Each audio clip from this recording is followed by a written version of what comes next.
Então, boa noite a todos. Muito obrigada por estarem aqui a assistir-nos. Professor, é uma honra.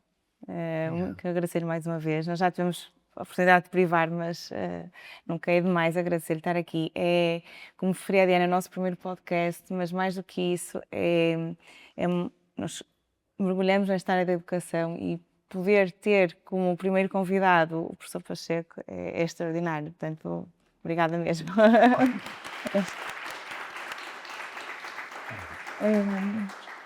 Professor, já toda a gente lemos, já toda a gente o ouviu, já toda a gente o conhece muito bem. Visto que o nosso tempo aqui é limitado, eu ia lhe pedir só que conseguíssemos direcionar um bocadinho a nossa conversa para a prática. Todos nós estamos aqui ou professores ou educadores, não é, ou pais, e muitas vezes quando ouvimos que é sempre delicioso, pensamos, ok, mas como é que eu depois consigo fazer isto na prática, não é? Tipo, eu sou professora, segunda-feira eu vou estar lá na sala e como é que eu posso fazer uma diferença? E é aí que às vezes temos estas dificuldades, não é? Porque há um sistema que diz uma coisa e eu gostaria de fazer outra. Então, queria começar por aqui, perguntar-lhe o que é que mais o preocupa, de facto, na prática, na educação, neste momento. Se é que consegue dizer uma coisa. Mais me preocupa.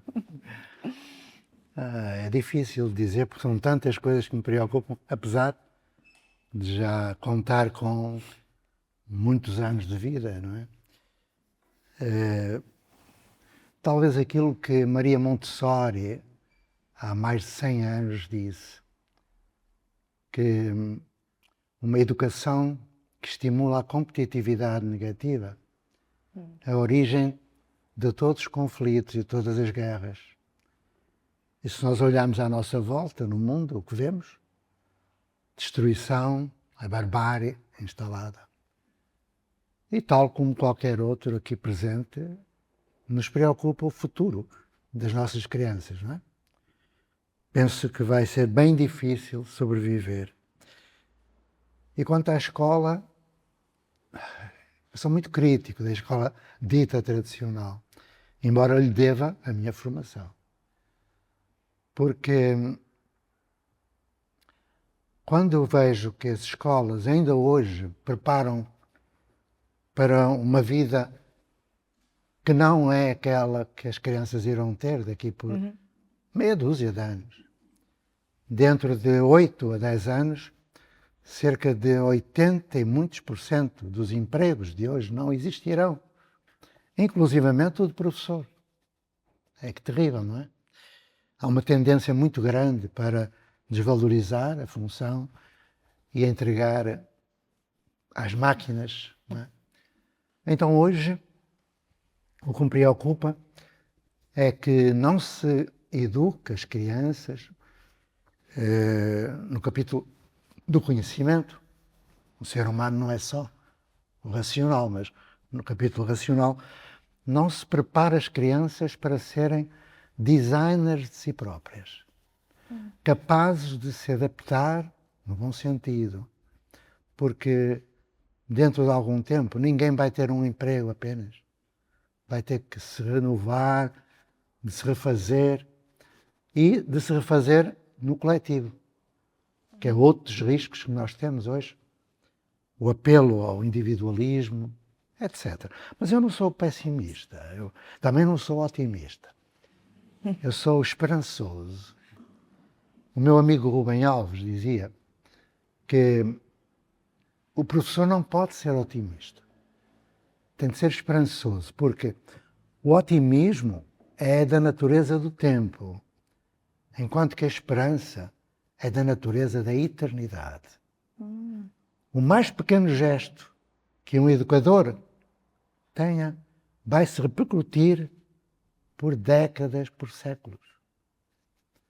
Então, quando perguntas o que mais me preocupa, olha, preocupa-me estar aqui sem saber se vou ser útil ou não. Eu costumo dizer-se quando vamos a algum lugar, estou muito feliz por voltar e tal, mas eu estou mesmo. Na década de 70, ainda não tinham nascido, não é? E na década de 80, sobretudo, no princípio da década de 80, há pouco eu falava, eu era presidente de junta, não é? E aqui de Vila das Aves, aqui bem perto. Eu vim para cá muitas vezes, entre Barrosas, Vizela, toda esta região. Fui para o chão das escolas, com professores, crianças. Eu era muito jovem ainda, todos os professores já faleceram. Resta um em Barrosas, o meu amigo Luís. Então é um prazer estar aqui, porque me lembro de alguns momentos felizes que aqui passei. Os infelizes não vale a pena lembrar, não é? Mas lembro-me bem. Lembro-me da solidariedade que os vizelenses tiveram para connosco, lá na Vila das Aves, em busca do município, que não aconteceu. É isso. Já estou a falar demais. Então. É um prazer ouvi-lo. Falando nas escolas que querem fazer uma mudança, mas não conseguem fazer a mudança, não é? Muitas vezes questionamos que é qual será verdadeiramente o problema que está por trás? Será que é uma questão estrutural ou será uma questão de mentalidade? É tudo isso. Eu compreendo os professores que não mudam, porque a profissão de professor é uma profissão de alto risco. Ela está equiparada à profissão de toureiro e piloto de provas. É verdade. Calcula-se que 1/3 dos professores à escala mundial esteja doente, ou readaptado. Sim.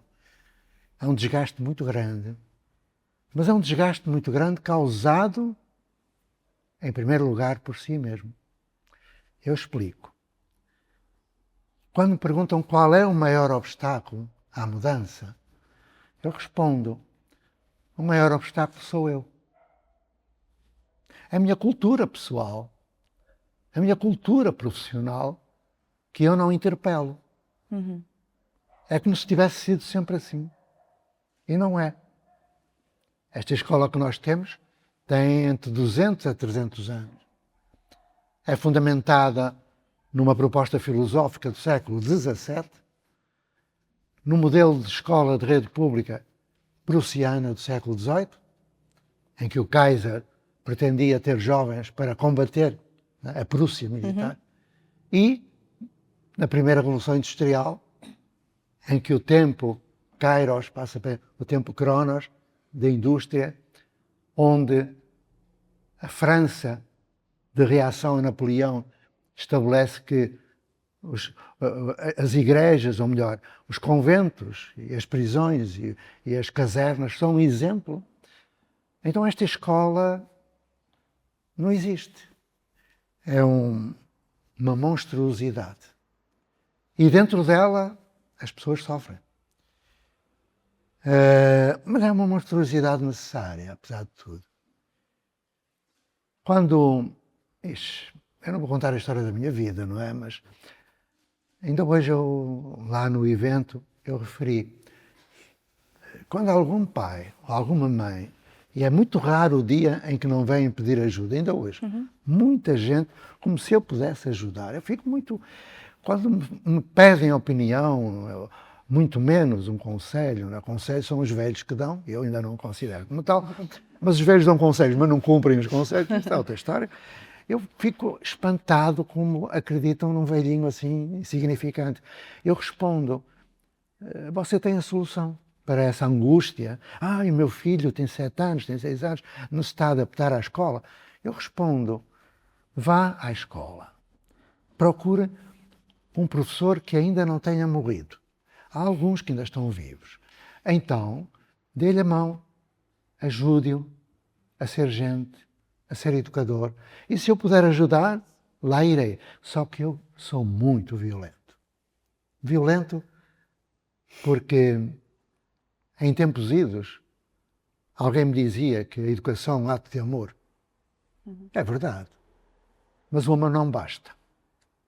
O amor não basta. O amor, muitas vezes, leva ao sacrifício extremo.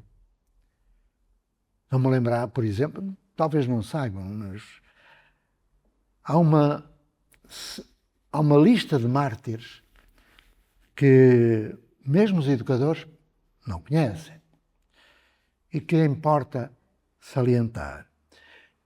Mártires que são assassinados. Ferrer e Guardia, fuzilado. Anísio Teixeira, assassinado com um tiro, mas há aqueles que foram exilados. E a história portuguesa, ela é muito ignorada, a história da educação, não é? Naquilo que tem de mais genuinamente transformador.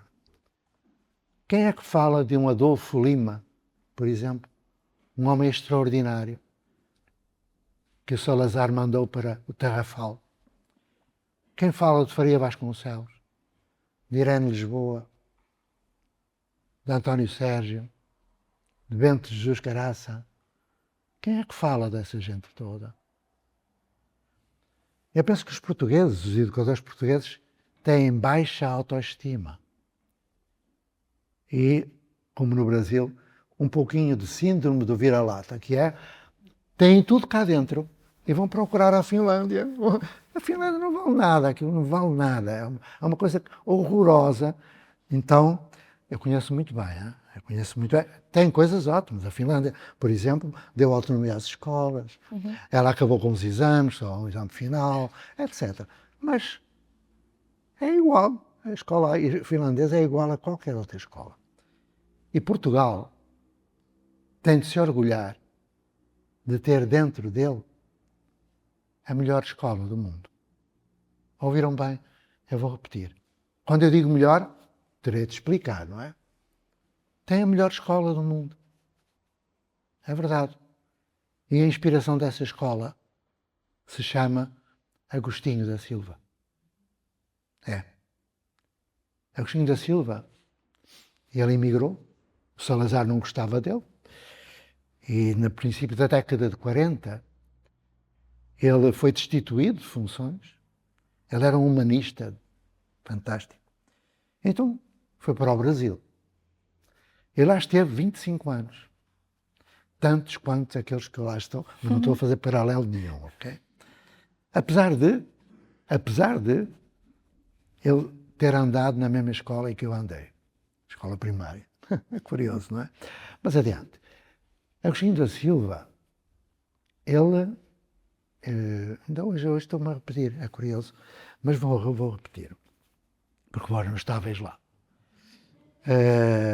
Agostinho da Silva foi o fundador de duas universidades, a de Santa Catarina e a de Paraíba. Foi o fundador do primeiro Instituto de Letras da Universidade de Brasília. E, um dia, lembraram-se de me chamar para fazer a aula magna, a aula que abre o ano letivo nas universidades. Eu fui e falei dele. A maioria não conhecia sequer o nome, muito menos a obra. Mas foi extraordinário aquilo que eu lá passei. Porque uma senhora, a doutora, veio ter comigo e disse: nós temos uma cátedra, Agostinho da Silva. Eu não conhecia. Levou-me para um espaço onde tinha manuscritos de Agostinho, inéditos. Eu mexi, remexi, li, tomei apontamento, eu me deliciei. Depois fui colocar-me à sombra da árvore onde ele compunha os poemas que distribuía. Então ele é um homem do Renascimento. É um homem que, sempre que falo dele, eu me emociono muito. Porque lhe perguntaram como é que ele se sentia à frente do tempo. Ele respondeu: me sinto muito infeliz por estar à frente do tempo. Quando ele voltou para Portugal, no final da década de 60, ele deixou muita coisa por lá, porque a ditadura brasileira o perseguia. E ele só teve tempo de...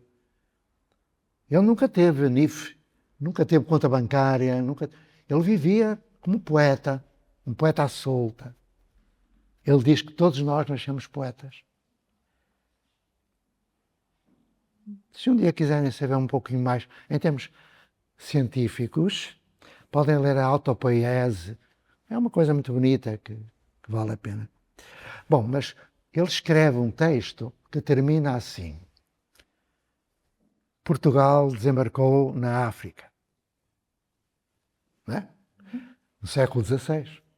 Portugal desembarcou na Ásia, na Malásia, Na língua da Malásia, há centenas de palavras portuguesas. Em Goa, Damão e Dio, ainda há a religião católica e igrejas. Arigato, japonês, é o obrigado, português. Ele diz que Portugal desembarcou na África, desembarcou na Ásia, desembarcou na América, onde eu fui conhecer a minha esposa, e ele diz que só falta Portugal desembarcar em Portugal. É profético. Vai acontecer. Está acontecendo. Vai acontecer um desembarque de uma educação que está a nascer no Sul. Foi no Sul que a escravatura, que está nos Estados Unidos também, no Norte, mas mais se instalou, onde a barbárie aconteceu, os povos originários foram dizimados. Calcula-se que foram eliminadas mais de 1000 nações indígenas. As praias do sul da Bahia estavam cheias de cadáveres. Então, essa civilização imposta deu aso para que os maiores humanistas, entre os quais Agostinho, tomassem consciência de que era precisa uma outra educação. E agora o que eu vou dizer não é para considerar. E quando eu acabar de dizer, esqueçam o que eu disse. Eu vivi, como diz o Caetano Veloso, como branco quase preto. Porque há os brancos, há os pretos, os brancos quase pretos, os pretos quase brancos. Nasci num lugar que não aconselho, na Ilha dos Tigres e na Cova da Onça. Um lugar onde não entrava polícia nem ambulância, onde todos os dias passava o coveiro com caixõezinhos brancos nos ombros para sepultar a criança. E quando eu tinha os meus 15 anos por aí, eu comecei a perceber o que se passava naquele lugar. Isso me levou para, eu volto a dizer que é para esquecer, porque aquilo que é projeto humano é coletivo. É coletivo. Eu estou a falar na primeira pessoa. Eu deveria proibir-me de falar na primeira pessoa. Mas é preciso. A educação é um ato de amor, mas um ato de coragem. Ou seja, o amor em ato. Porque amor sozinho nada resolve. Nada resolve. Olha aí o mestre do amor como acabou. Na cruz. Tão simples. E não me venham dizer que foi um desígnio de Deus, porque nenhum pai mata o filho. É uma história muito complicada. Bom, adiante. Nem deveria falar isto, porque isto é tudo mitologia. Estudai um pouquinho e desver que 1000 anos antes, Krishna também morreu na cruz. Adiante. Então, eu me apercebi das desigualdades sociais, sei o que é fome, sei o que é trabalhar desde os 4 anos de idade. Mãos em sangue, 10 horas por dia. E, portanto, tive sorte, e agora vou terminar esta parte, que eu não gosto de recordar porque é doloroso. Até que a minha mãe morre nos meus braços. E eu lhe tiro esta aliança, meto aqui neste dedo e digo, tudo vai mudar. Perdi o amor da mãe, ganhei o amor pela educação. Mas não é essa educação que está por aí. E agora falemos do coletivo. Ainda hoje eu escutava uma colega falar de que as mulheres são muito secundarizadas e elas são a maioria no campo da educação. E que na minha escolinha, nessa escolinha aí que devem ter ouvido falar, Escola da Ponte, as mulheres é que começaram o projeto. Eu fico muito triste, porque o homem não é inimigo da mulher, nem a mulher é inimigo do homem. E o que aconteceu nessa escola teve origem num homem. Mas poderia não ter, mas teve origem num homem. E quando as mulheres, para assim impor, digamos, apagam a memória, está errado. Eu não reclamo a autoria de nada. E cada vez mais eu penso que a maioria dos atos não tem explicação racional. Descansai que eu não vou entrar pelo esoterismo, mas há muita coisa que é inexplicável. Talvez um dia, se tiverem interesse, porque nunca me falam disso, nunca me perguntam isso, eu é que estou a entrar agora por esse caminho, me perguntam onde é que eu encontrei, descobri. Descobri nada, estava tudo inventado. O Almada Negreiros, em 1915, diz: quando eu nasci, todos os tratados que visavam salvar o mundo já estavam escritos. Só faltava uma coisa: salvar o mundo. Não é? Quando eu fui para a educação, todos os tratados estavam escritos. Só faltava salvar a educação. Eu estou numa situação muito delicada, muito presunçosa, muito pouco humilde. Mas é esta a situação. Portugal tem o melhor projeto do mundo, tem os melhores professores do mundo. E o que aconteceu? Foi natural. Eu comecei a fazer perguntas, já com as mulheres. Eu fui o único homem da Escola da Ponte durante 30 anos. Eram só mulheres. O meu lado feminino, eu quase conseguia ser outra coisa, não é? Mudar de género e tal. Quando elas se zangavam com os maridos, eu ia ter com os maridos para tentar acalmar. Uma vez levei um murro, meta-se na sua vida, pronto. Então, eu fui sempre muito companheiro. Acompanhei uma que morreu com cancro do seio. Acompanhei todas essas mulheres maravilhosas. Eu digo sempre isto, que por trás de uma grande mulher há sempre um homem. E é esse homem que produz o equilíbrio entre o patrimonial, não é? E estou aqui a dispersar-me.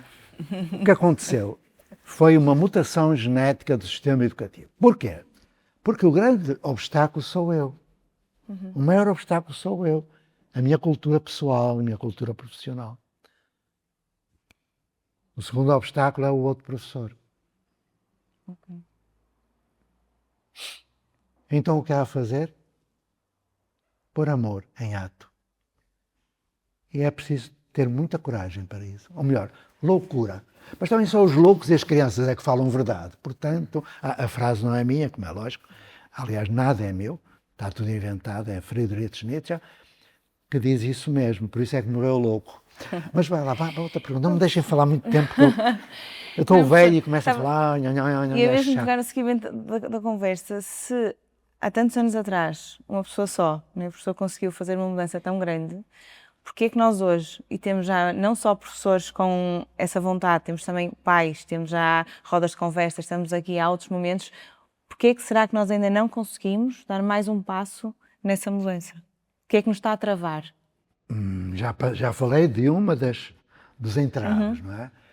Mas poderei dizer-vos que há, fundamentalmente, 5 grandes obstáculos.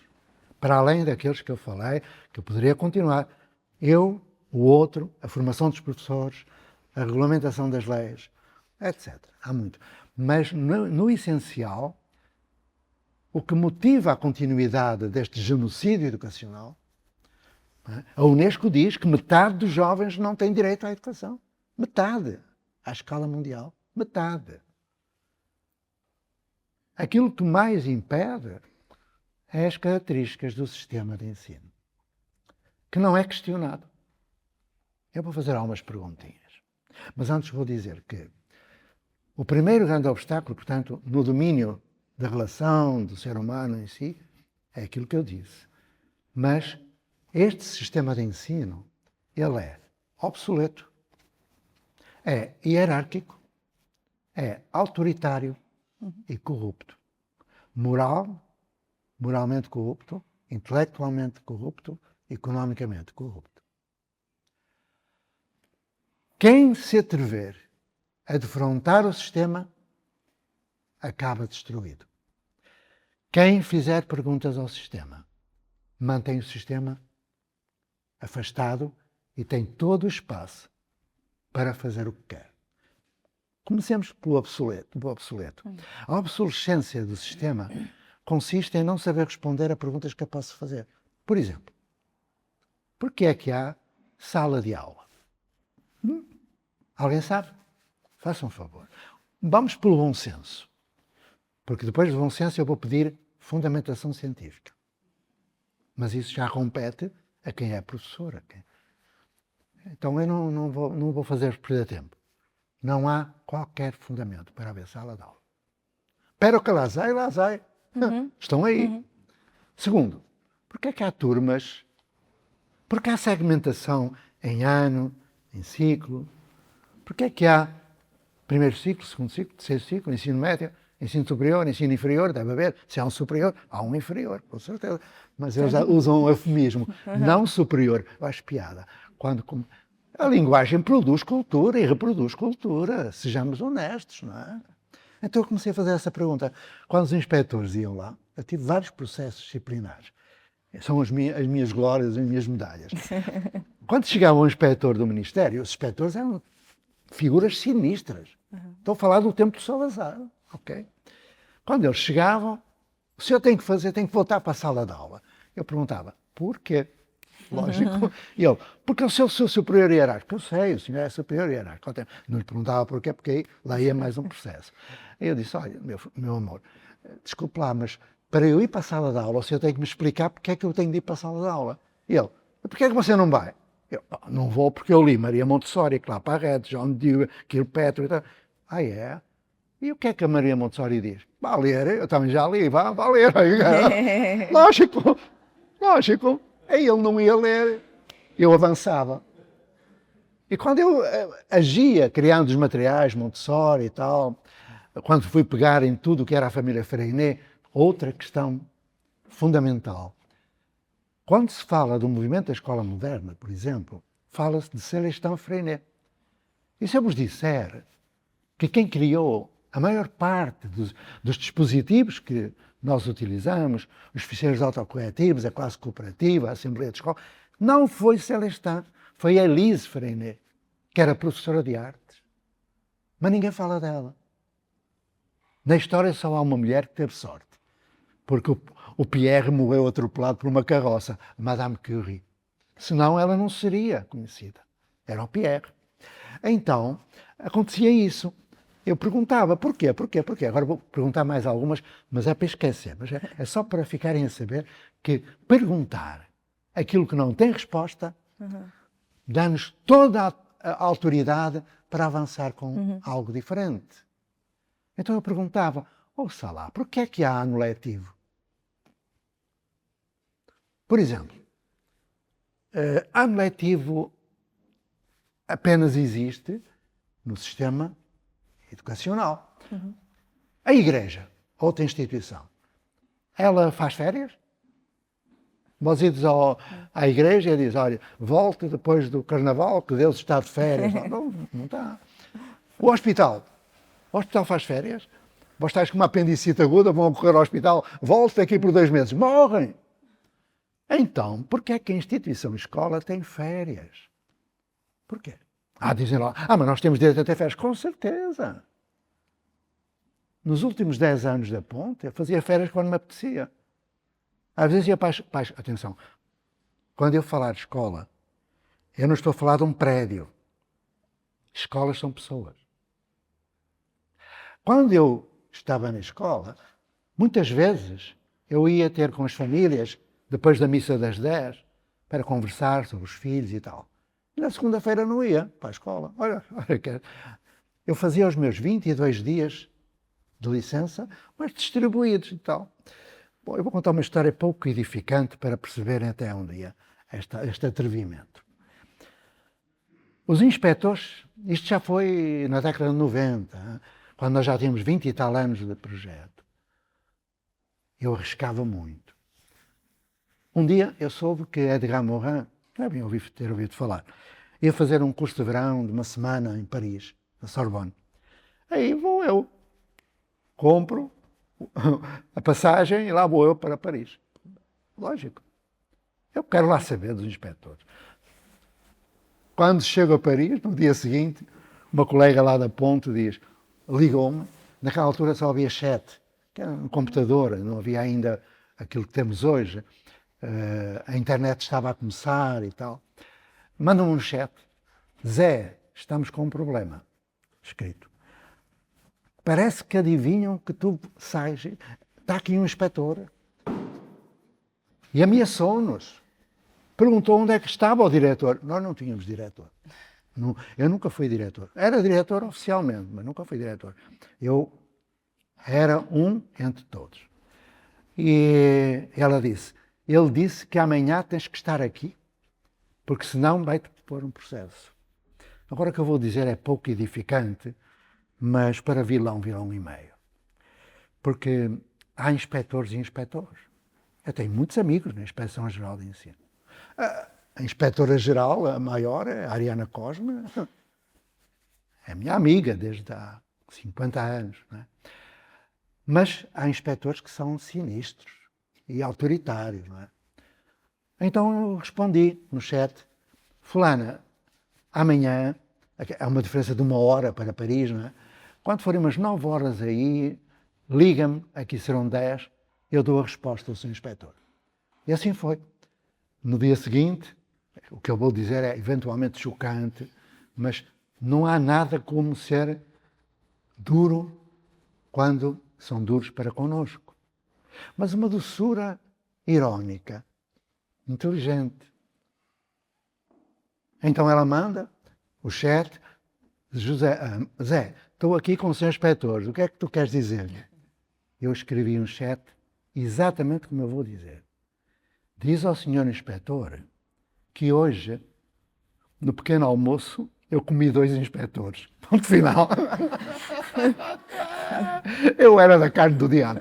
Bom, resultado, o homem ficou fulo, foi embora, nunca mais se meteu comigo. É assim. Porquê? Porque nós tínhamos um projeto. E o projeto destruiu tudo o que era semestre, trimestre, perrimba para ali, perrimba para lá, 50 minutos. Alguém sabe porque é que uma aula tem 50 minutos? Ninguém sabe. Ninguém sabe. Porquê é que tem? Eu, por acaso, sei. Mas sei porque os meus alunos uma vez perguntaram, professor, porquê é que é 50 minutos? Eu, não sei, então vá saber. Eu lá fui. Porque as crianças são assim. Uma vez uma criança estava a desenhar e a professora passou e disse, o que é que tu estás a desenhar? Eu estou a desenhar Deus. Ninguém sabe como é Deus. Quando eu acabar, você vai saber. Ou então a professora pergunta, ouve lá, quanto é 8 vezes 7? E a criança, você sabe? E a professora, sei. Então para que é que me pergunta? Olha. Nós temos que ser irreverentes. Temos que ser crianças grandes. Rubem Alves dizia, quando o adulto mata a criança grande, não fica adulto. Adultera-se. Lede O Guardador de Rebanhos, do Alberto Queiro. Quando eu morrer, menino. Não, eu não posso falar isso, que eu sou... Bom, adiante. Faça outra pergunta que eu já estou com ela. Quando eu estiver aqui, faz outra pergunta.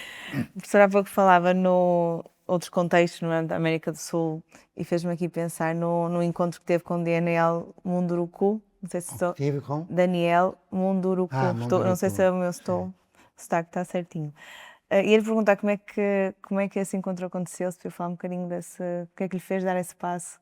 Eu tenho uma visão muito crítica do culto da ancestralidade. Muito crítica. Embora, quando eu cheguei ao Brasil, eu cheguei com um halo de, sei lá de quê. Se vós perguntardes a 1000 professores brasileiros, o Brasil tem 2.400.000 professores. É para ter uma ideia, não é? Se perguntardes aos 2.400.000 o que é a Escola da Ponte, 2.390.000 vos diz quem é a Escola da Ponte. Porque eu entrei através de um poeta, de um filósofo chamado Rubem Alves, que escreveu um livro, A Escola com que sempre sonhei, sem imaginar que pudesse existir. Um homem, entre muitos, que nos visitou e que me marcou imenso. Convivi com ele em casa dele, ele na minha casa, em Portugal. Um dos maiores filósofos da educação. E ele ficou muito rapidamente. Quando ele chega, ele era um visitante, como outro qualquer. Eu não o conhecia. Ninguém o conhecia. E a Bárbara, uma menina de 6 anos, ia a passar e eu perguntei, Bárbara, podes levar esta senhora? E ela olhou para ele, deu-lhe a mão e disse, o senhor é professor? E ele, eu sou. Então esqueça aquilo que sabe e venha comigo que eu vou-lhe mostrar a escola. O Rubem Alves, professor catedrático, reitor da Universidade de Campinas. Bom, ele vai e os visitantes, quase sempre, estavam lá 1, 2 horas, tiravam as fotografias e tal. Ao fim da manhã ele estava lá. Ele estava lá. E eu achei estranho, é diferente, esta pessoa é diferente. Então eu pus-me sentadinho perto da mesa onde ele estava com a Bárbara e o meu ouvido direito a escutar e o meu olho esquerdo a olhar. Eu sou estrábico, não é? Eu estou a olhar ali para a nossa vereadora e estou a ver a minha mulher, estão a ver? É fantástico. Salvou-me tantas vezes esta visão. Então eu fiquei ali e tal, feito distraído a ouvir. Eu vi isto. O Rubem perguntou, o que é que tu estás a fazer agora? E ela, estou a fazer um glossário. Um glossário? Reparei, 6 anos. Sim, um glossário. Mas o que é? É que nós estamos a estudar a carta do Pero Vaz de Caminha. E lá tem palavras em latim deturpado. Ela a dizer, e voltou-se para o Rubem, você sabe o que é latim deturpado? E o Rubem nem teve tempo de responder, ela começou a explicar. Ele ficou assim, como é que pode um fedelho de 6 anos? Bom, aí ela diz, é que há menino... Não, ele diz, mas foi uma professora que te mandou fazer? Não, fomos nós que decidimos fazer. Mas porquê? Porque há meus colegas que ainda não sabem ler muito bem. E se forem ler o texto sem o glossário, não entendem nada. Solidariedade é em ato. Amor é em ato. Não é num papel chamado projeto educativo. É em ato. O Rubem levanta-se, emocionadíssimo, começa a chorar. Quando um homem chora, fica no primeiro lugar do meu ranking de humanidade. Aproximei-me dele. E aí eu fui para o Brasil. Depois, pelo meio, tem umas cenas com o Conselho Nacional de Educação e tal, mas foi aí que eu comecei a ir para o Brasil. Mas quando cheguei ao Brasil, eu ia com essa auréola, tal, Escola da Ponte, fotografias, autógrafos. Eu comecei a ficar muito incomodado, porque estava a comportar-me como um etnocêntrico europeu, um neocolonialista. Eu vou levar a salvação para o Brasil. Então, fiz uma vacina social. Fui passar um tempo com os Tupinambá, mais um tempo com os Pataxós, do sul da Bahia, mais um tempo com os Xavante, e um tempo com os Krenak, e andei assim quase um ano. São povos originários, que quase foram dizimados. Os Krenak são cerca de 300. E eram várias nações, há 500 anos. Depois, fui para os quilombos, de onde veio a minha esposa, não é? Para os quilombos, onde os negros se refugiavam, com a sua capoeira, com a sua subsistência e cultura, venerando os orixás, etc. Eu fui aprender. Fui para o quilombo do Campinho, para o quilombo dos Calungas, andei. Porque eu tinha a minha aposentadoria e dava-me para viajar. Cada euro vale 6 reais. Então, depois fui para as favelas e lá encontrei os valores da Escola da Ponte. Autonomia. Lá não é o Estado brasileiro que manda. Infelizmente. Há uma economia paralela, etc. Solidariedade, porque é assim que eles resistem, e responsabilidade social. Os 3 valores. Então, eu tinha estado com os povos originários, de Munduruku, dos Krenak, e comecei a dialogar com eles. Mas uma coisa me preocupa. Neocolonialismo. Porque as escolas deles são as escolas importadas da Europa, onde eles depois fazem todo um folclore em que falam dos ancestrais e tal. Olha-me Deus, eu também tenho ancestrais. Eu não fui escravocrata. Eu fui o primeiro da minha família a ir para o Brasil. Escravocrata é quem lá está, há 500 anos, há 400 anos. Não fui eu que matei os índios, não fui eu. Não foi ninguém da minha família. Porque a minha família vem do Renascimento. Do Renascimento. Do entornamento da criança, da festa do Divino. É aí que a questão está. Então, quando me falam de ancestralidade, o Daniel é muito isso, o Ailton nem tanto, o Ailton Krenak, mas o Daniel vai muito por aí. Eu evito de estar a comentar, porque aquilo que existe, por exemplo, com os pataxós não viviam ali. Foram mandados para lá. E agora é um folclore. Vais a uma comunidade indígena, o que tu vês, vestidinhos como há 500 anos, o que é normal, porque nós temos grupos folclóricos que têm vestidos e tal, de há 100, de há 200 anos, é lógico, mas não na atualidade. Mas pronto. Mas tu tens lojas de venda de coisa, tens marketing. Opa, fico um pouco preocupado, porque há uma tentativa de neocolonização muito sutil e que vai acontecendo nessa tensão entre o respeito pela ancestralidade, que é legítimo. Eu fiquei espantado do modo como os pais se relacionavam com os filhos. Como é que os mais velhos eram tão respeitados, o que não acontece na nossa civilização. É ótimo, mas não basta. Então há ali umas clivagens que eu procuro não falar, porque senão ainda me chamam coisas que eu não sou. E, portanto, vou-me reservando e se disserem que eu disse, eu digo que é mentira. Estou brincando, está a ser gravado ainda por cima. Mas também ninguém vai ver isto lá no Brasil. Espero. Mas se forem ver, Daniel, para proteger o povo originário, o que é preciso é exigir respeito pela ancestralidade, exigir respeito pelos direitos que têm, cívicos, exigir uma nova educação, porque aquela que os povos indígenas têm é aquela que lá meteram há 300 anos e que está lá. Escola é um prédio, sala de aula. Lá existe isso. Tudo. Depois fazem educação indígena, projetos, educação... Olha, é melhor não continuar porque eu começo aqui a disparatar. Porque eu não sei, não sou dono da verdade, mas eu me interrogo continuamente. Eu me interrogo. Porque, às vezes, sob a aparência de realidade, a realidade é encoberta. E muitas vezes, agora vou fazer uma pergunta mortal, para chegar agora àquilo que eu quero dizer. Eu hoje fiz uma palestra. A primeira palestra que eu fiz na minha vida. Porque quis ser um pouco, sei lá, exuberante,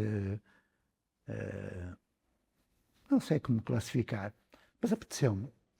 Eu já devo ter feito umas 10 mil, 15 mil conversas, eu converso. Falo muito, mas converso. Mas quis fazer uma palestra. Porquê? E eu não fiz a pergunta que poderia rebentar com aquela palestra.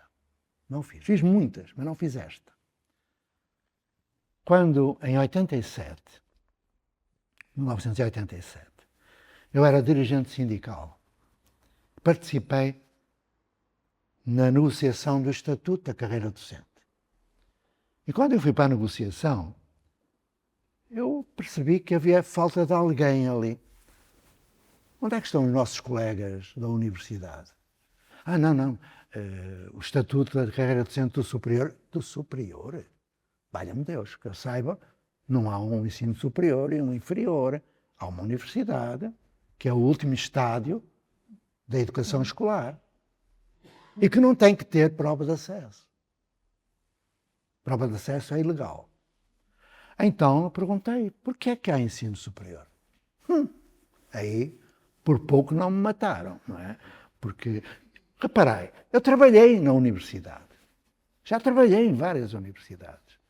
Mas nunca deixei o chão da escola básica. Então, onde é que eu estou?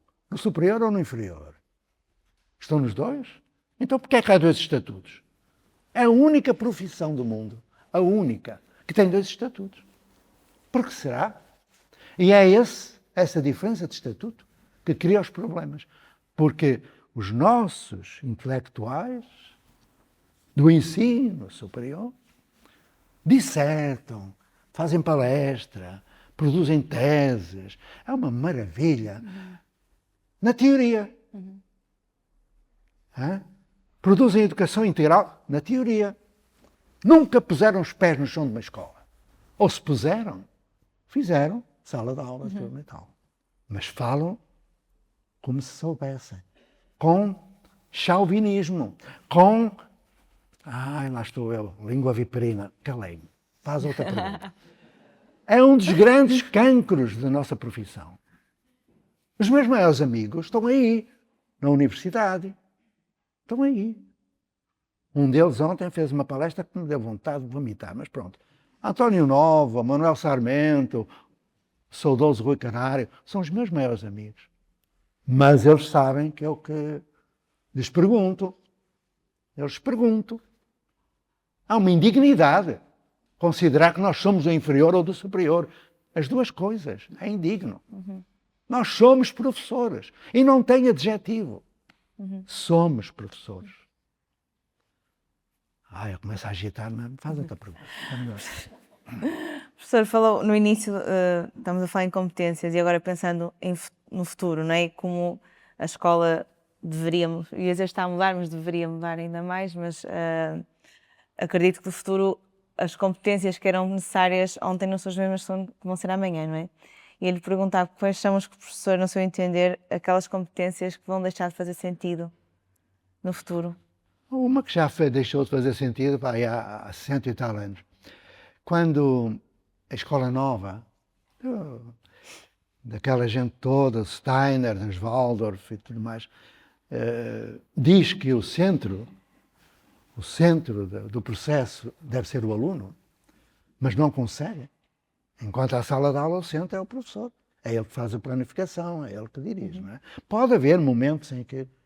Mas quando eu vejo falar de o centro é o aluno, fico preocupado. Essa ideia de não diretividade, ela elimina a tarefa do professor. O professor é dispensável. Eu sei muito bem que é assim, eu vou-vos contar uma pequena história. Foi por volta de 1985, por aí, 84. Tínhamos acabado o processo de autonomia, Vizela estava praticamente a ficar e tal, e eu fiz uma experiência radical. Nós tínhamos 162 alunos para 3 professores. E quisemos estar juntos.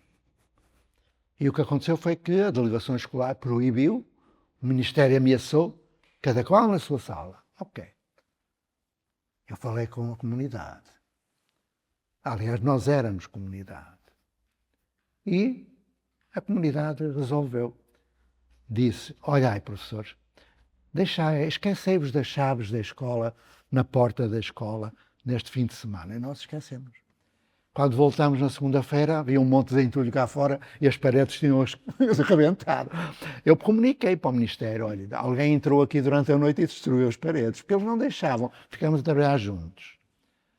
E ao trabalharmos juntos, um de nós ficou com 3 disciplinas, nós éramos só o primeiro ciclo ainda, 3 disciplinas, eu fiquei com, bom, não interessa o que eu fiquei, quero dizer que já naquela altura, um de nós ficou com desenvolvimento pessoal e social ao nível do desenvolvimento socioemocional, que agora está na moda, não é? Socioemocional. Falam da socioemocional dos alunos, ninguém fala do socioemocional dos professores, por exemplo. Então, eu fiz uma experiência. Estava eu com as 2 colegas a trabalhar e fui junto de uma delas e disse, sai. Ela, o quê? Ela estava habituada à minha maluquice. Ela saiu e foi para o jardim. Eu fui à janela, estava ela a olhar para a escola, onde estavam 162 alunos e 2 professores. Aproximei-me da outra professora e disse, sai, vai embora, vai. Ela foi. Eu fui à janela, estavam as 2 professoras a olhar para uma escola com 162 alunos e 1 professor. Eu fui-me aproximando da porta e saí. E estávamos os 3 a olhar para uma escola onde estavam 162 alunos e nenhum professor. Aí eu disse, pim, o que é isto? Eu sou dispensável? É que nós tínhamos feito uma coisa horrorosa. Nós utilizávamos ficheiros autocorretivos de Freinet, então, bom, muita coisa. E aquilo era automático, era cibernético. Aí eu comecei a pensar, caramba, nós estamos a fazer uma asneira de todo tamanho. E aí aconteceu algo que me marcou para sempre. E eu vou contar, se me permitirem. Porque eu descobri, em determinado momento, que dizer que o professor deve ser o centro está errado.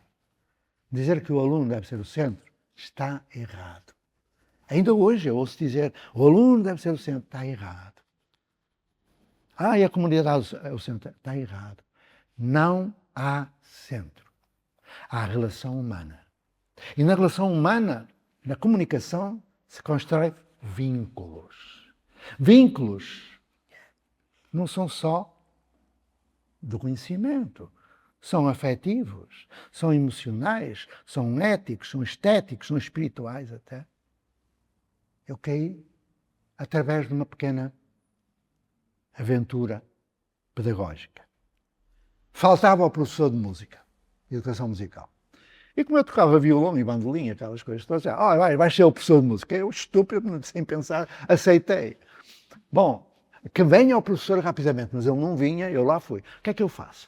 Aproveitei as férias para fazer um curso da pedagogia Orff, lá fui eu, tocar Orff, fiz mais uns cursos e tal, e peguei no programa, no currículo de educação musical. Levei um susto.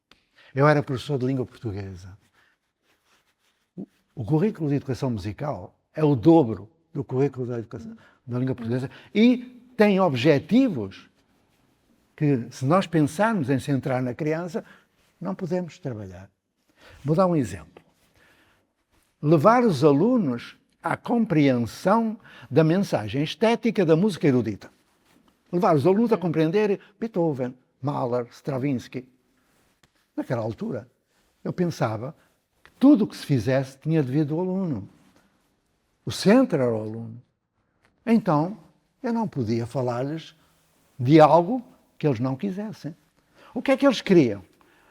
Queriam ouvir, lá no Brasil, um funk carioca. Agora, não é? Naquela altura era, já não me lembro o que é que estava na moda, mas queriam ouvir as coisinhas que se ouve por aí, não é? O sertanojo e tal, lá do Brasil. É sertanojo, porque há sertanejo e sertanojo. Sertanojo é aquilo que a gente começa a ouvir e vomita. Então e o funk carioca e tal. Se eu fosse perguntar a uma criança o que é que tu queres ouvir? Eu quero ouvir Britney Spears, nunca diriam, eu quero ouvir uma sinfonia de Bach, não iriam pedir. Eu entrei numa crise, assim, caramba, há qualquer coisa que não bate certo. E aí um dia fiz uma experiência. Peguei no meu Erato das 4 estações de Vivaldi, que é uma, conhecem, e no toca-discos portátil, o vinil. Naquele tempo não havia outra coisa, não é? Só no princípio da década de 80 é que os Dire Straits criaram o primeiro CD-ROM, que agora já nem existe, não é? Então, lá fui eu pousei, agora imaginai, 160 e tal jovens, trabalhando, aquele silêncio de biblioteca, tal. E eu, estrábico, a tentar pôr a agulha no disco. Pam, pam, pam, pam, pam, pam. Tudo parou. De onde é que vem a música? Aí, eles levantam o braço quando querem falar. E sabem escutar. Eu fui junto da criança. O que é que foi? Ó professor, você acordou mal disposto, foi? Porcaria de música. Ponha aí a Britney Spears, daquele tempo. Eu perguntei, o que é que tu és? Eu sou um aluno. E eu? Professor de música. Então cala-te, acabou. Vem a Luísa. Ó Zé, caramba, as crianças não gostam dessa música. Põe uma coisa que eles gostem. Luísa, o que é que tu és? Sou professor de matemática. E eu? Professor de música. Então cala-te. Quando acabou os 30 e tal minutos, 40, eles, porcaria, foi embora assim. É porcaria? Pumba, segunda vez. E cada vez que eles refilavam, pumba, terceira vez. Nesse dia ouviram 10 vezes as 4 estações. Nem tugiam, nem mugiam. Cheguei a casa com um problema de consciência, não é? No dia seguinte, levo. Peguei e disse, vou. Mas pelo caminho, vi o Carlos Rojas. Zé, o centro é o aluno. Vinha a Maria Montessori. O centro é o aluno, Zé, não faças isso. Vinha, aqueles diabinhos. Cheguei lá, pumba. Voltaram mais 10 vezes. Quando chegámos à sexta-feira, a meio do dia, eles tinham ouvido 45 vezes as 4 estações de Vivaldi. Aí eu introduzi uma variável. Estamos a falar de ciência, não é? Da parte da tarde não coloquei. Para ver a reação. Estão a imaginar aquela tensão. Ele vai pôr, não vai, tal. Eu saborear. Muito sadismo até. Então, não pus. Eu estava na ponta do espaço e do outro lado eu vi 5 crianças de mão dada numa rodinha fazendo isto. Eu fui-me aproximando. E quando eu estou perto, eu escuto em surdina isto. Segundo andamento do Concerto Inverno das 4 Estações de Vivaldi, entoado por criança, dançando. Eu chorei, eu muitas vezes chorei, eu gosto de chorar. Eu fui para o quarto de banho, chorei, de emoção. Voltei e falei com eles. E descobri uma coisa impressionante. Só se ama aquilo que se conhece. Eu dei a conhecer. Não esperei que eles pedissem. Isso é ser professor também. E quanto mais se conhece, mais se ama. Ouvir uma criança dizer, professor, eu quero ouvir o canto da Rainha da Noite de Mozart. Põe. Professor, eu quero ouvir jazz, Chet Baker. Põe aí. Eu quero ouvir Milton Nascimento. Põe aí. Já vou. Então, é para acabar? Não? Quando quiserem, a gente para, ok? Mas aconteceu algo, agora vou passar um bocadinho para o esotérico. Aconteceu algo que me marcou para sempre. Isto já me marcou muito. Que eu percebi que eu era um radical, não diretivo. E, portanto, considerei que há tempo para o professor ser o centro, há tempo para o aluno ser o centro e há tempo para a comunidade ser o centro. Ou seja, não haver centro, haver relação humana. Passados uns tempos, eu comecei a rever tudo e aconteceram 2 coisas seguidas. Estávamos em janeiro, mas um janeiro naquele tempo já muito abril. Estava um tempo muito interessante, até fevereiro quente traz o diabo no ventre. E aconteceu isso, entre janeiro e fevereiro. Mas já antes, no tempo de Cantar os Reis, eu tinha percebido que eu estava também a fazer algo errado, porque eu fui pegar no cancioneiro, eles pediram para aprender a cantar as reisadas, os reis, que eles iam cantar de porta a porta, desde a última semana de dezembro até ao dia de Reis. Eu deixei-os lá ensaiar, ou seja, burro, a gente não pode deixar totalmente as crianças, porque elas precisam de quem os acompanhe. E de repente eu ouço cantar assim. E Jesus disse para a Virgem Bis, e Jesus disse para a Virgem Bis. Aproximei-me e disse, ora vamos lá, professor, o que está aqui? Não, pá, mas o que está entre parênteses não é para cantar. Ah, é? É. E eles, e o que é que quer dizer bis? Bis quer dizer repetir. E diz um, é como um biscoito. Eu começo a rir, a rir, a rir. Eu, pessoal, está a rir de quê? Biscoito tem alguma piada? Eu ria. Ou seja, eu tinha descurado esse aspecto da questão. Mas não foi tudo. Porque no Brasil há um biscoito que se chama bis, não é? Bis, coito, mal. Mas eles não sabiam o que era o coito, portanto, adiante. Era eu vou poupar-vos, porque há muita situação. Vou à última, que é para não demorar. Um dia, eles todas as semanas faziam uma performance. Pegavam num romance, numa obra da Sofia e tal, e construíam o quê? Construíam cenário, construíam a indumentária, construíam os diálogos, construíam tudo. Não é? É um dos dramaturgos, total. Mas eles queriam a música também. E então vinham ter com o professor de educação musical. E um dia vieram ter comigo para eu arranjar uma música para o Cavaleiro Sem Espada. Creio que é da Matilde Rosa Araújo, deve ser, não interessa. E há uma cena no Cavaleiro Sem Espada em que ele se aproxima de um ribeiro e quando ele se aproxima surge uma tempestade. É a sexta de Beethoven, é pastoral, não é? O ribeirinho. E então eles vestiram-se de azul, deitaram-se no chão, era o ribeirinho, eu ponho a música.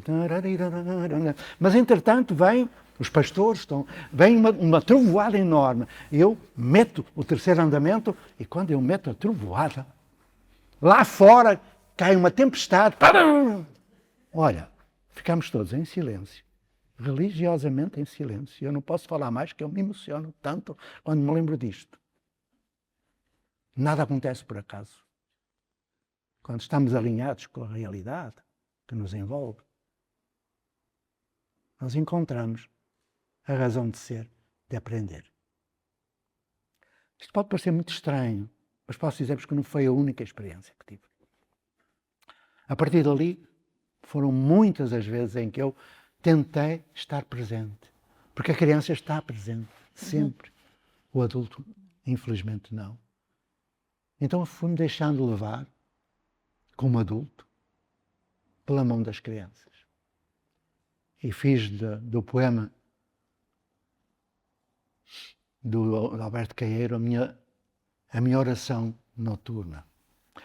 Recomendo. Aliás, quando trabalhava no superior, os meus companheiros, alunos, não é? Que depois foram professores na Ponte, alguns deles, professor, dê lá a bibliografia, cara. Bibliografia. Eles estavam à espera que eu dissesse Piaget, aquela porra toda. Não vou. Olha, 3 obrigatórios. Depois que se quiserem ler a Bíblia e o Corão, também podem ler, mas 3 são obrigatórios. 3 livros? Olha, primeiro, O Profeta, do Khalil Gibran. O que é isso? Não tinham lido. Ai, meu Deus. Segundo, Siddhartha. Siddhartha, sim, do Hermann Hesse. E o terceiro? Lógico, Pequeno Príncipe, do Antoine Saint-Exupéry. Nesses 3 livros está tudo o que é preciso saber para viver. Mas, para rezar, é Alberto Caeiro. Então, recomendava que antes de dormir, lessem um pouco do poema do Guardador de Rebanhos. E que lessem e relessem e relessem. E depois meditassem e adormecessem como uma criança. A criança adormece em paz com o mundo. E o mundo deveria ser gerido por criança. E pela mulher também, claro. Pronto, vamos lá, outra perguntinha. Só porque ouvimos já o toque. Já acabou. E porque gostaríamos também de dar a oportunidade a poderem colocar algumas questões. Mas assim, muito rapidinho, porque eu tinha aqui, eu gostava só de lhe perguntar, que era, para ficarmos com isto connosco, que é, se nada mudar na educação, o que é que nós vamos pagar como sociedade daqui a 20 anos? Já estamos a pagar. Já estamos a pagar. Não sei se vamos existir daqui por 20 anos. Nós recebemos uma jovem. Eu trabalho muito nas escolas brasileiras gratuitamente, pro bono. Mas aprendo muito. Isso é a paga que me dão, é eu aprender. E uma vez uma criança chegou, eu perguntei o que é que ela queria ser. Não é quando for grande. O que é que tu queres ser? Ser. Criança é, não vai ser. E ela disse-me, eu quero ser cientista. Eu disse, mas porquê? Porque eu ouvi dizer que nós podemos desaparecer. Eu ouvi dizer que aqueles que mandam foguetões, assim, a NASA, ou isso, que eles estão à procura de um planeta para onde a gente possa ir. E então? E então eu quero ver se é possível continuar na Terra, que é tão bonita, mas também se é possível ir para outro planeta. Eu estou a falar de uma criança de mais baixa condição social. A favela da favela. A chamada classe F.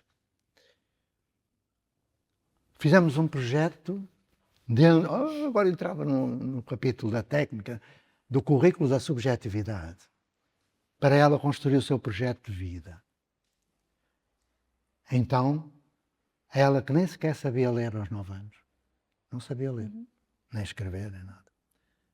Ela aprendeu a ler, aprendeu a escrever, aprendeu tudo o que tinha para aprender, e aos 13 anos, foi convidada pela NASA, aos 13, foi para Washington, com um projeto de vida sustentável na Terra e noutros planetas. 13 anos. Onde é que está o ensino superior? Em 4 anos, ela aprendeu tudo o que se aprende na educação básica, secundária e superior. Porquê? Porque faz sentido. Porque ela quer ser. Ela já é. Quando se interroga, e interroga o coletivo, e se sente incluída. É assim que tem de ser, para que a espécie humana não sofra mais. Nós ouvimos falar da guerra no Irã, mas ninguém fala das guerras surdas que estão a acontecer na África. E que muito mais do que as vítimas do tiro, as vítimas da fome. Morrem milhares de crianças por dia. A FAO denuncia isso. Porquê? Porque a educação que nós temos, a educação familiar, social e escolar, está errada. E como é que se pode resolver?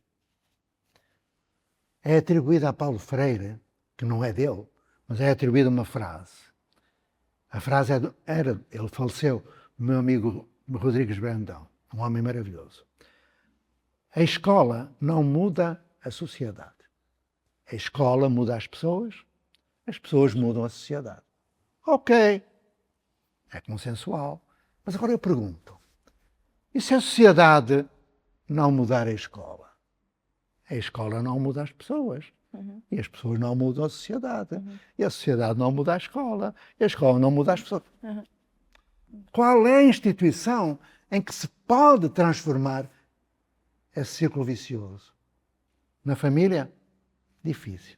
A família reproduz um modelo, e até as genes culturais que são transmitidos pais para filhos. Portanto, a sociedade, esta sociedade, que vive no medo, que vive na extrema violência, também não. É a escola. É a escola que pode humanizar. Mas para isso é preciso regenerar um sistema obsoleto, autoritário e hierárquico corrupto.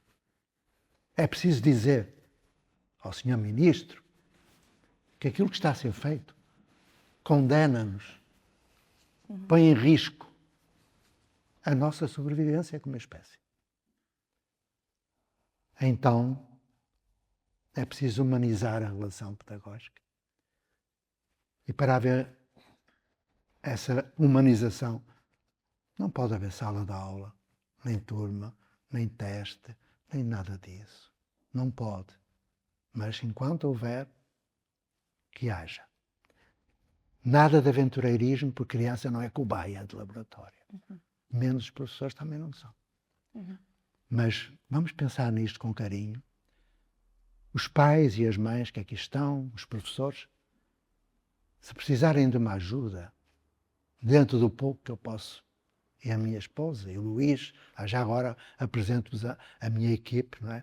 O Luís, a Filipa e a Alma é a minha esposa, brasileira, claro, e podem comunicar connosco. Eu tenho um Instagram. Vocês têm aí o telemóvel? Tem. Eu hoje fiz uma afirmação, foi a única vez que bateram palmas, achei piada. Eu disse, quando fizeram a proibição do telemóvel na escola, eu disse aos meus projetos que o telemóvel passava a ser obrigatório. Porquê? Proibir não resolve nada. Resolve é educar o consumo, educar a utilização para que eles não vão para a Deep Web, essas porras todas. E então, se têm o telemóvel, se escreverem José Pacheco no Instagram, José Pacheco, vai aparecer aí um senhor mais novo que eu, diz amor. Underscore oficial. Underline. Eu não gosto de underline. É do meu. Underscore. Eu sou português, cara. Bom, adiante. Estou a brincar. Vão lá ver que eu escrevo uma carta por dia. Olha, hoje não escrevi, pá, não? Não escrevi hoje.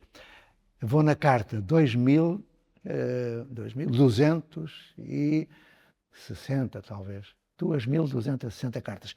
Todos os dias, porque eu pequei muito e é a minha penitência. Escrevo uma carta por dia, leiam as cartas, tenham contacto. Se quiseres melhorar a vida dos vossos filhos, dos vossos alunos, podeis falar connosco, falar com o Luís, falar com a Filipa, falar com outras pessoas que eu possa indicar. Ficai em paz, Senhor vos acompanhe. Amém. Tchau.